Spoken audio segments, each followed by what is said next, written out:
The year is 2002. Kelly Clarkson explodes on the scene, winning the first ever American Idol. Tobey Maguire stars in his first of 3 Spider-Man movies alongside of William Dafoe and Kristen Dunst. Star Wars Attack of the Clones is in theaters worldwide, earning over $600 million at the box office, and Bloodfin Garrison of the 501st is born. During this video, we will celebrate Bloodfin Garrison's history through photos, interviews, and hopefully a few surprises. Sit back, grab some popcorn, and enjoy Bloodfin 20, a history. On behalf of the Rebel Legion, I would like to wish Bloodfin Garrison a very happy 20th anniversary serving the 501st Legion. The members of Bloodfin Garrison have set an example not only for Indiana, but across the globe for the 3 principles we hold dear: costuming, charity, and community. Here's to another 20 years, and as always, may the Force be with you always. Bloodfin Garrison was born on June 26, 2002, when the 501st founder, Albing Johnson, announced the squad's formation. Scott Sendelweck was the squad leader at the formation and went on to serve as the garrison's first commanding officer until 2004. We were able to catch up with Scott via email and asked him a few questions about the formation of Bloodfin. I will read parts from the interview. When we formed the Indiana division of the 501st, we needed a name to call our own that would represent our brand. There was already an Indy Knights organization that was more of an existing generalized Star Wars culture and fan club that used Indy in their branding, so any name we picked strategically needed to provide separation. Before we could break away from the Midwest Garrison, we also needed a name for the Indiana Charter so that we could be officially recognized as 501st in public while also communicating to the entire Star Wars cosplay community our sovereignty. Darth Maul rode a speeder bike named Bloodfin. To us, that sounded super cool. There was blood in the name, it felt dark, and Darth Maul was a certified badass, so the namesake took. We were trying to find a name, and Kevin came up with the name, looking through, I think it was the episode 1 visual dictionary, with the Darth Maul speeder. He built the logo. He did a great job in designing it. It had the, it represented, the Boba Fett, represented a trooper. We tried to make something encompassing as much as we could. Happy 20th Bloodfin Garrison.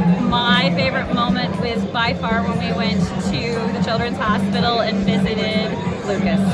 It touched my life and gave me a lot of love, and that is why I joined, is to be able to do events like that.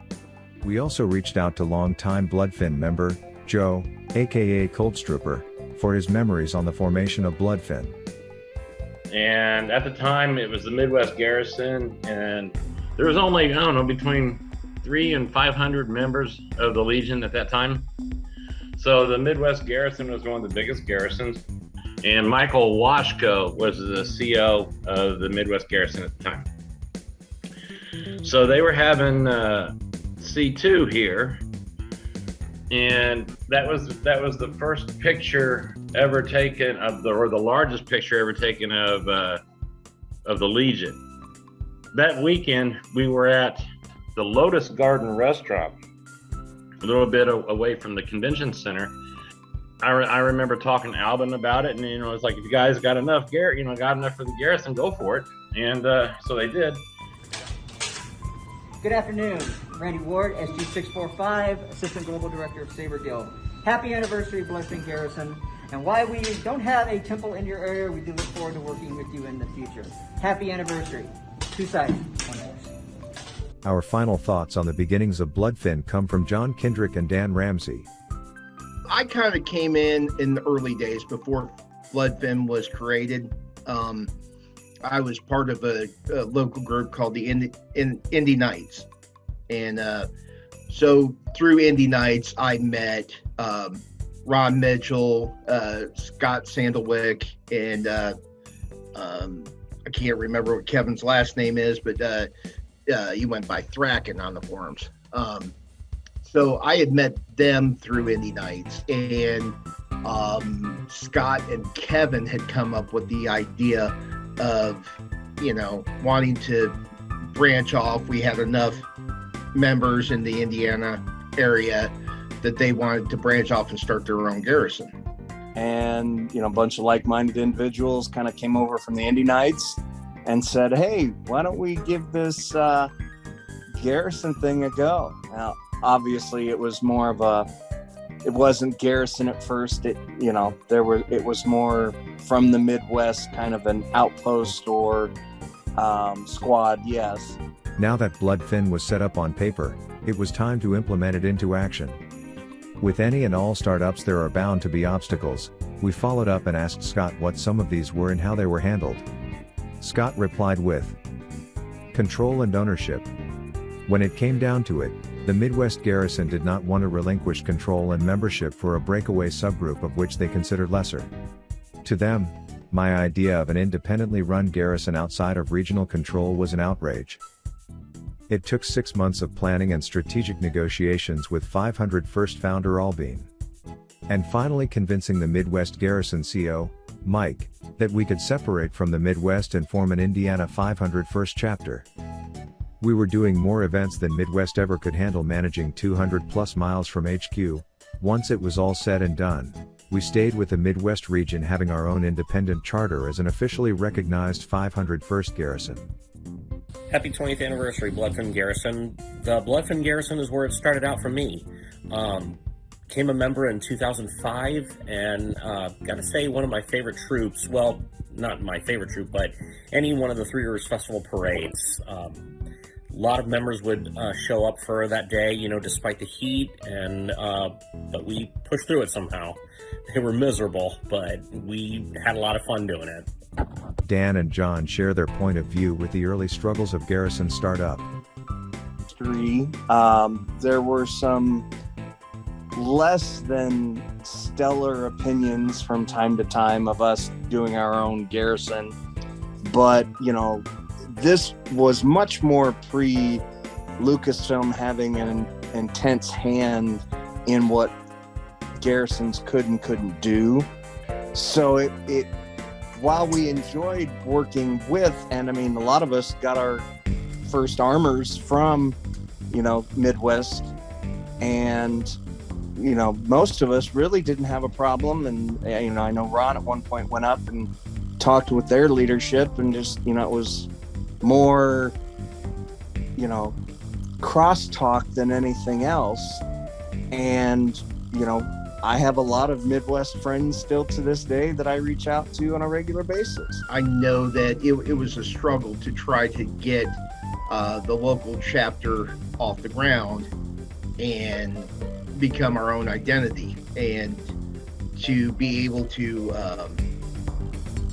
just kind of do our own thing in Indiana, because nobody really cared about Indiana. Nobody really, there weren't a whole lot of costuming events to do, but what we did have, we tried to make as special as we possibly could.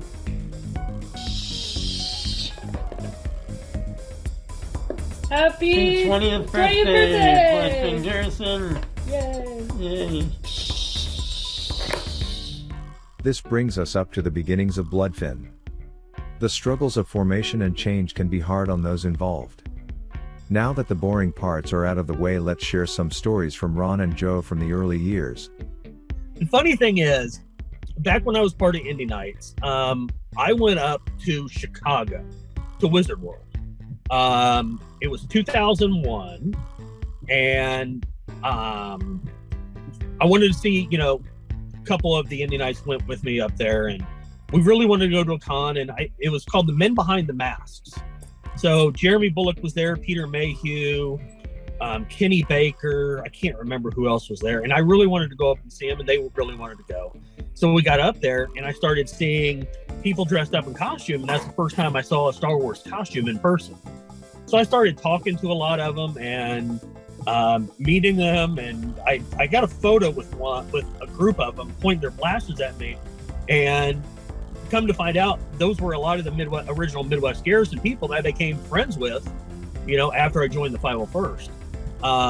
But I always loved Stormtroopers, so that's why I wanted to become a Stormtrooper. Bloodfin Garrison, congrats on 20 years. Bloodfin Garrison, TK22418. Congratulations, Bloodfin Garrison, on a great 20 years. So C3 was held in George Lucas was here. and David Prowse and Peter Mayhew, you know, which actually goes back a long way with the Legion. But in David Prowse's line, autograph line, the line split, and they had the regular security for the convention center there. And there was arguments that were starting to happen, and nobody was listening to the security. And Lucasfilms had come to the 501st, and specifically Midwest, asking if we could do volunteer work and act like security at the doors and everything. That's where all this stuff started with Lucasfilms, actually, and you know, getting in all the participation with them. And so we were actually doing security, just eye candy, right? And this altercation started in the autograph room with David Prowse's line, and 3 stormtroopers, myself included, and Ron Mitchell and someone else, I don't remember who, we all went in there acting like we had authority, and all these guys were listening to us because we were saying split the line, move, and it settled everything down. And it was like, well, that's pretty cool, you know. So they were actually listening to the stormtroopers. Happy 20th anniversary, Bloodfin Garrison. Some of my favorite moments are interacting with kids. It could be any type of troop, but when a kid sees a lightsaber, their eyes light up and they see their favorite character and they just want to interact with you. And that's the best part of doing this. And, you know, whether you're a rebel or whether you're a bad guy, everybody loves you. Happy 20th anniversary, Bloodfin. We wrap up the interview portion of the early years with a few more stories, including the meaning of SAOA on the Bloodfin logos. Fondly recollect our days at the Ram, and in my much younger days of more imbibing, the fact that we ran them out of glasses in one evening was a very unique experience. It wasn't so special on my credit card, but you know, you live and learn. In the patch and logo design, there is a hidden message that all Bloodfin members were encouraged to exercise. S-A-O-A. Shocking abuse of authority, or SOA for short, was a motto that empowered Bloodfin members to stand up and take action for their brothers and sisters in Bloodfin, to place themselves in the center of all attention and chaos. On stage appearances, free entry to events. You name it. It started to become a way of life for those who did not have the courage to do these things outside of armor. But in the suit, well, a whole new person is unveiled. We were in charge of doing a lot of different things for Celebration. Helped set up parties. You know, I worked the convention at, you know, as like a line wrangler. It just seemed like we were doing a lot. And one of the things that Scott had told me was SAOA, and I didn't understand what it meant. It was basically just telling me, okay, look, how much are you doing for this convention? If there's something you want to see or do, you just walk in like you own the place. You had that badge. They didn't really tell you what you could or could not do with the badge, but you walked in with the volunteer badge. You just walked in any place you wanted to. As long as you walked in like you owned the place, then nobody ever questioned anything. Was that significant abuse of authority or something like that? So what, that came from clerks, I believe. Those guys taught me an important lesson. Is just basically, what's the worst thing that's going to happen? They're going to stop you. So why not try? Hey everybody, this is Alvin Johnson, TK210, founder of the 501st Legion, sending a big shout out to my friends in the Bloodfin Garrison. 20 years. You guys are celebrating 20 years. That's incredible. Legion's 25. You're barely younger than that. And I think the Legion's 25 due in large part to people like you. It's Bloodfin that almost from the beginning was leading the way and making sure the Star Wars community knew who the 501st Legion was. It was back in Celebrations 2 and 3 in Indianapolis. I remember Bloodfin Garrison was one of the first hosts of the biggest stage for Star Wars, Celebration. Now, I don't know if any of you remember the Ram, the restaurant pub downtown Indianapolis that had signage of the 501st all over the walls. That felt like home. And the celebrations have gotten bigger. The cities have moved around, but nothing's ever felt quite so hospitable and home-like like the Ram when we were there way back in the day, 2002, 2005, those thereabouts. And I want to thank you guys for that, because you have been the nucleus, the driving force of the Legion for 20 years. You have made all the difference in your community works and staying together and spreading the magic of Star Wars.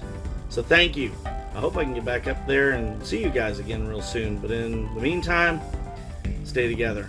Be proud of what you've done. Thank you for your service. And may the Force be with you. Alvin Johnson, TK210, signing out. We end our first section with a 10-minute random montage of photos from Bloodfin, 2002 to 2008. Enjoy the memories.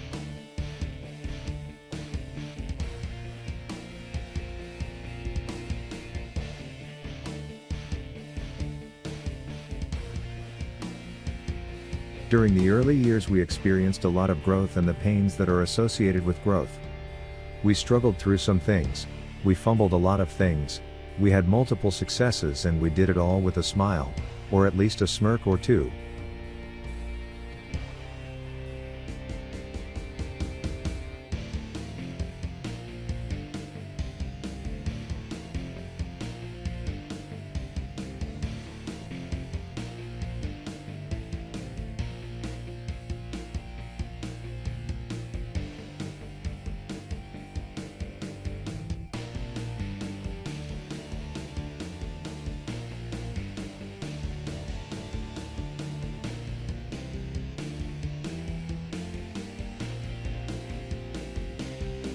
We had 3 commanding officers during these first 7 years, with Scott serving from 2002 to 2004.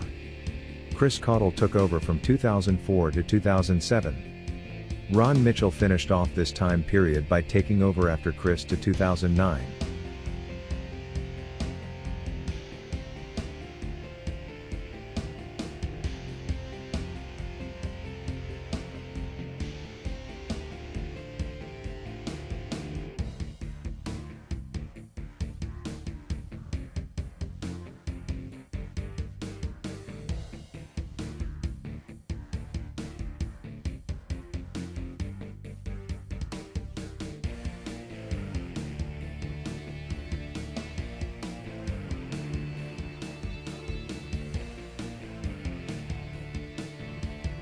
A lot of our founding members may not be around to share in our continued growth, but they will always be with us in memory, and we thank those founders for having the vision to start Bloodfin.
As we watch this photo montage, we are reminded of the good times we have at events and the camaraderie we share through our love of Star Wars. While many of the folks pictured have since moved on from Bloodfin, we need to remember that our love for Star Wars will always bond us. We are Bloodfin, and we are family.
There will never be another Bill Warren, that's for sure.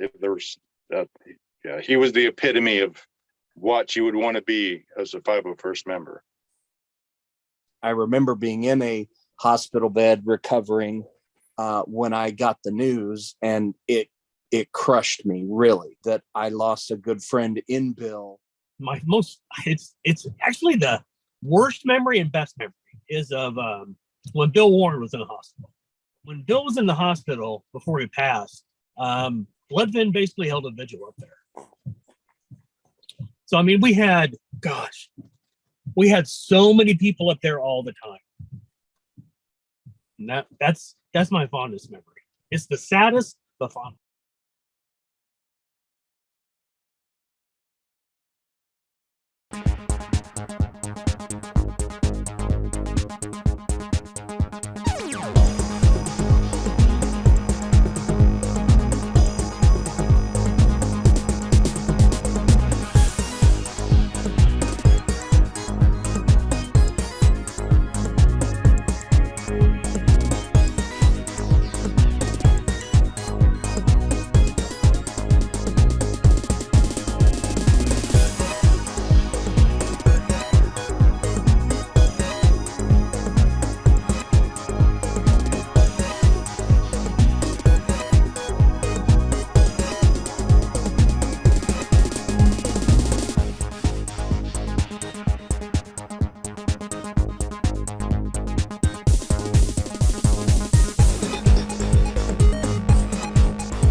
Happy 20th anniversary, Bloodfin.